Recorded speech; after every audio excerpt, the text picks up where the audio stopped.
Maria escreve em cada círculo da figura um número de um algarismo, sendo todos os 7 números diferentes. O produto dos 3 números nas 3 linhas é sempre o mesmo. Qual número foi escrito no círculo com ponto de interrogação? Então o que a gente sabe aqui? A Maria vai escrever um número de um algarismo em cada círculo da figura. Então, de um algarismo a gente tem 0, 1, 2, 3, assim por diante até o 9. Todos os números de 0 a 9. Então ela vai colocar aqui 7 desses números nessas bolinhas. E em cada linha que eu tiver aqui, tem 3 linhas no total. Essa linha, essa outra e essa na vertical. O produto dos números que ela colocar nessas bolinhas que estão na mesma linha tem que ser sempre o mesmo. E aí a gente tem que descobrir qual número que vai aqui na interrogação. Então, aqui a gente vai precisar de um pouco de aritmética e um pouco de lógica, porque repara o que acontece. A gente tem nos números aqui de 0 até 9, tem os primos, que são os fatores mais importantes, né? Tem 2, 3, 5 e 7. E também o 0. O 0 é interessante porque, será que a gente pode colocar o 0 aqui em algum lugar? Nota que se eu colocar o 0 em algum desses círculos, então o produto dessa linha que tem o 0 vai ser 0. Então teria que ter, como o produto de todas as linhas tem que ser sempre o mesmo, eu teria que ter produto dessa linha 0, dessa 0 e dessa 0. Então, não teria como ter todos os produtos 0, porque eu só tenho um 0 para colocar. E tenho que colocar números diferentes nas outras bolinhas. E o único jeito de ter produto igual a 0 é se tiver um 0, né? Então, mesmo que eu colocasse o 0 mais aqui para o meio, se eu colocar o 0 aqui, por exemplo, aí eu teria produto 0 nessa linha, 0 nessa coluna. Só que não teria como ter produto 0 nessa daqui, porque eu não posso colocar um 0 em nenhuma dessas bolinhas. Então, na verdade, a gente já descobre que o 0 está descartado, a gente não vai poder usar o 0. E o mesmo argumento vai aplicar aqui para mostrar que a gente não vai poder usar nem o 5 nem o 7, porque nota que os números aqui de 1 até 9, esse 5 e esse 7 são fatores primos que só aparecem uma vez, ao contrário do 2 e do 3. O 2 e o 3 são fatores primos que aparecem aqui, só que o 6 é igual a 2 vezes 3. Então tenho outros fatores 2 e 3 nessa lista. O 8 é 2 ao cubo. Tem 3 fatores 2. O 9 é 3 ao quadrado. Então eu tenho mais fatores 2 e 3, ao contrário do 5 e do 7. Não tem nenhum outro múltiplo de 5 ou de 7 nessa lista de 1 a 9. Então pensa se eu colocasse aqui o 5 numa dessas bolinhas do meio. Então eu teria que, com certeza, essa linha é múltiplo de 5. Essa coluna aqui também, múltiplo de 5. Só que como que eu faria daí para essa linha aqui de cima ser múltiplo de 5? Não teria como, né? Porque eu precisaria de outro 5 aqui. E a mesma coisa se eu trocar 5 por 7. Então você vê que com esse argumento você vê que não dá para usar nem o 5 e nem o 7. Então quais números que sobram para a gente colocar nessas bolinhas? Vai sobrar o 1, o 2, 3, 4, que é 2 ao quadrado. Então vou colocar aqui já em fatores primos. O 5 não vai poder, o 6, que é 2 vezes 3. O 7 não pode, daí tem o 8, que é 2 ao cubo. E o 9, que é 3 ao quadrado. Por que eu estou fazendo dessa forma? Porque agora a gente vai precisar aplicar aritmética. A gente vai colocar esses números aqui nessas bolinhas, de modo que o produto seja sempre o mesmo, né? Então o que a gente sabe? Para o produto ser sempre o mesmo, a quantidade de fatores 2 que aparece na primeira linha, por exemplo, tem que ser igual a que aparece na segunda e igual a que aparece nessa coluna. E a mesma coisa para o fator 3. A quantidade de fatores 3 que eu tiver em cada linha tem que ser a mesma. É o único jeito do produto dar sempre o mesmo. Então agora basta a gente conseguir pegar esses 7 números e colocar aqui nas bolinhas, de modo que preencha todas elas e satisfaça a condição do enunciado, do produto de cada linha ser sempre o mesmo. Então vamos tentar aqui fazer um preenchimento. Agora a minha ideia para começar a preencher aqui foi a seguinte. Eu comecei colocando o 9 nesse quadradinho no meio. Por quê? Porque é 3 ao quadrado. Então é melhor eu colocar esse 3 ao quadrado aqui no meio, porque ele participa de duas linhas. Então eu já vou ter um fator 3 ao quadrado para essa primeira linha e para essa coluna. Se a gente pegar e colocar o 9 num dos cantos, vai ser mais difícil, porque aí ele só vai participar de uma única linha, ao invés de duas. Então minha ideia foi colocar os quadrados aqui no meio. Então eu vou colocar o 9, que é 3 ao quadrado, vou escrever como 3 ao quadrado, e o 4, que é 2 ao quadrado, aqui no meio, e tentar preencher a partir disso. Então eu já tenho um fator 3 aparecendo duas vezes aqui, e um fator 2 aparecendo duas vezes aqui. E aí a gente pode riscar aqui o 2 ao quadrado e o 3 ao quadrado da nossa lista. Agora, repara que eu tenho um 3 ao quadrado na primeira linha, então eu vou precisar ter um 3 ao quadrado na segunda linha também. Como que eu posso pegar dois números aqui e colocar nessas duas bolinhas de modo a aparecer um 3 ao quadrado? Nota que os únicos fatores 3 que sobraram aqui são o do próprio 3 e o do 6, que é 2 vezes 3. Então eu vou colocar numa dessas bolinhas o 3 e na outra o 6, que é 2 vezes 3. Então, olha o que apareceu. Agora a gente tem um 3 ao quadrado nessa linha, 3 vezes 3, e tinha esse 2 ao quadrado e tem agora outro 2, então eu tenho 2 ao cubo. Então, eu vou precisar que apareça um 2 ao cubo na primeira linha e também um 2 ao cubo nessa daqui. Mas aí, se eu preciso de um 2 ao cubo nessa linha vertical, e eu já tenho 2 ao quadrado, então o único número que poderia ir aqui na interrogação seria o 2.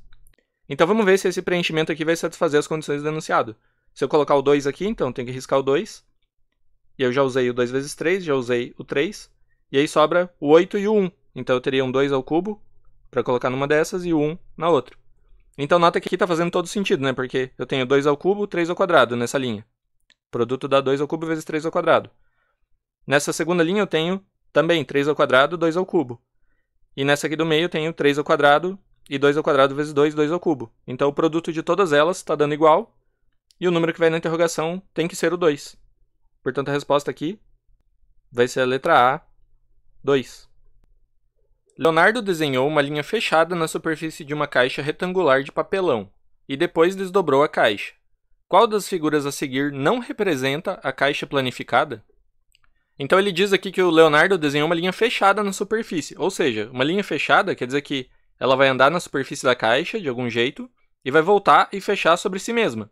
Ela não pode começar aqui num ponto, dar uma volta lá na superfície da caixa e terminar em outro. Ela tem que ser fechada sobre si mesma. Então a gente tem que ser capaz de olhar aqui nessas planificações e ver quando que essa linha preta desenhada aqui vai ser fechada no momento em que você fecha a planificação, né? Fecha a sua caixa. E além disso, ele quer saber qual das figuras a seguir não representa uma caixa planificada. Então, na verdade, vai ter 4 aqui que representam possíveis linhas fechadas e uma que não representa. A gente vai ter que descobrir qual que é essa. Então, para conseguir resolver esse tipo de questão, a gente precisa entender quais arestas aqui da caixa que são coladas quando a gente fecha essa planificação e volta a formar uma caixa. Então, eu vou pegar aqui, por exemplo, essa do item E, vou aumentar, só para explicar quais arestas aqui, algumas arestas que vão ser coladas quando a gente pega e fecha essa caixa. Então, pegando esse aqui do item E como exemplo, quais arestas aqui que são coladas quando a gente fechar? A gente vai ter essa aresta aqui de baixo, amarela, vai ser colada, ela vai estar embaixo, né? Vai formar aqui a base da caixa, vai colar com essa outra aresta. Então, pinta essas duas de amarelo. Essa aqui de cima, por exemplo, vermelha, pintando de vermelho, vai colar com qual? Vai colar com aquela lá de cima. E essa ponta aqui, se eu pintar essa pontinha aqui de azul, com qual que ela vai ser colada quando a gente fechar a caixa? Então, a vermelha cola com a vermelha, amarelo com amarelo, essa azul vai colar com essa ponta aqui, vai grudar no amarelo. Então, esses são alguns exemplos aqui de arestas que colam umas nas outras, quando a gente fecha a planificação. Claro que tem mais, né? Por exemplo, essa daqui vai colar com essa que já está aqui do lado dela, quando você fechar. E assim por diante. Aquela lá de cima, então deixa eu pegar uma outra cor aqui. Essa aqui de cima vai colar com essa daqui. E assim por diante. Mas basta saber algumas, na verdade, a gente já vai conseguir descartar aqui qual figura que não vai representar uma caixa planificada. Então, por exemplo, nessa do item E, será que ela representa uma caixa planificada? Se eu sei que a linha preta tem que ser fechada? Então você vê que sim, né? Porque ela vai aqui, tá fazendo uma linha contínua. Aí quando chega nessa face azul, a gente sabe que vai colar com essa outra face azul escura aqui. Então vai continuar. E depois sai aqui no amarelo. E esse amarelo cola com esse outro amarelo. Então vai formar uma linha fechada. Porque vai sair dessa amarela, chegar nessa amarela e continua. Então essa do item E está fazendo sentido. Aí basta analisar aqui cada item e ver qual que vai falhar. Então dá para ver de cara aqui qual que vai falhar quando você bate o olho no item C, né? Porque você vê que essa amarela seria essa face daqui, colaria com essa outra amarela. E aqui eu tenho uma linha saindo e nessa outra face eu não tenho nenhuma linha. Ou seja, aqui eu tenho uma linha saindo. Eu teria que ter uma linha entrando nessa outra para a linha ser fechada quando eu fechar a planificação. Portanto, essa do item C com certeza não representa uma linha fechada quando eu fechar essa planificação. E se você olhar para os outros itens, todos vão representar. Nota aqui, por exemplo, no item A, você tem uma saindo aqui para a esquerda, que seria nessa face vermelha. E vai entrar lá na face vermelha. Então, está fazendo sentido. Depois essa daqui cola com essa daqui e forma uma linha completa. Então, colaria aqui. Quando você colar essas duas faces, vai formar uma linha fechada. A do item B é a mesma coisa. Você tem uma aqui saindo por essa face que a gente pintou de amarelo. e tem que chegar nessa outra que também está pintada de amarelo. Então vai colar, quando colar essa daqui com essa, vai ficar uma linha fechada. Então a gente deduz aqui que o item C é o único que falha e, portanto, é a resposta correta. Questão 27. Quantos números inteiros positivos de 3 algarismos x existem, de modo que, ao subtrair a soma dos algarismos de x do próprio x, obtém-se um número com 3 algarismos iguais? Então, o que está dizendo esse enunciado? Eu quero encontrar um número x que tenha 3 algarismos. Então, é um número inteiro positivo de 3 algarismos. Então, digamos que ele vai ter algarismos A, B e C. Ou seja, esse x aqui é um número de 3 algarismos, então o algarismo das centenas é o A, dezenas é o B e unidades é o C. Aí eu quero que esse número, quando eu subtrair a soma dos algarismos do próprio x, dê um número de 3 algarismos iguais. Então eu quero fazer esse ABC, que é um número de 3 algarismos, menos a soma dos seus algarismos, que é A mais B mais C, A mais B mais C, e tem que dar um número de 3 algarismos iguais. E aí a gente sabe que tem 9 possibilidades aqui, né? Tem que ser 111, 222, 333, até 999. Essas são as únicas possibilidades aqui para números de 3 algarismos iguais, né? Agora, o que a gente tem aqui do lado esquerdo? Então, repara que um número dessa forma, que tem A centenas, B dezenas e C unidades, é o mesmo que escrever 100, que multiplica o A, mais 10, que multiplica B, mais C, certo? É isso que significa, né, escrever um número aqui com esse sistema decimal posicional. Então, por exemplo, 222, eu tenho 2 centenas, 2 dezenas e 2 unidades. Então, seria aqui 2 vezes 100 dá 200, mais 2 vezes 10 mais 20, mais 2, 222. Então, eu tenho esse número aqui dessa forma, que eu não conheço quem são os algarismos A, B e C.